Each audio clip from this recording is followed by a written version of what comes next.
Super 6 super hit అంటూ ప్రచారం చేస్తున్నారు.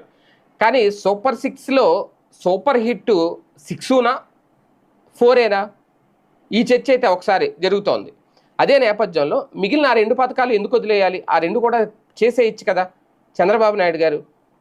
ఎందుకు హామీ ఇచ్చి ఎన్నికలకు ముందు సూపర్ 6 అద్భుతాలు అని చెప్పి వాటి విషయంలో 4 కూడా చేయలేకపోవడం. ఇప్పుడు పక్క రాష్ట్రంలో పక్క ప్రభుత్వం తెలంగాణలో వాళ్ళు కూడా 6 గ్యారంటీలు అన్నారు. కానీ 6 గ్యారంటీలు 6 చేయలేకపోయారు వాళ్ళు కూడా. అలాగే ఇక్కడ సూపర్ 6 అని ఇక్కడ కూడా సూపర్ 6 చేయలేకపోతున్నారు. అంటే కొన్ని రోజుల తర్వాత అంటారులే ఇవన్నీ అవో కొన్ని అవుతాయి అని ప్రజలు ఇంకా ఫిక్స్ అయిపోవాలేమో మేబీ. ఏ ప్రభుత్వం వచ్చినా ఇంతే. 100కి 100% అమలు చేసామని చెప్పుకునే పరిస్థితి అయితే ఉండట్లేదు. ఇప్పుడు వీళ్ళు వచ్చిన తర్వాత వీళ్ళు చెప్పుకున్నదే ఇప్పుడు ప్రధానంగా గ్యాస్ సబ్సిడీ 3 ఉచిత గ్యాస్ సిలిండర్లు అదైతే చేశారు. అన్నదాత సుఖీభవ కేంద్ర సహకారంతో ఒక విడత అయితే డబ్బులు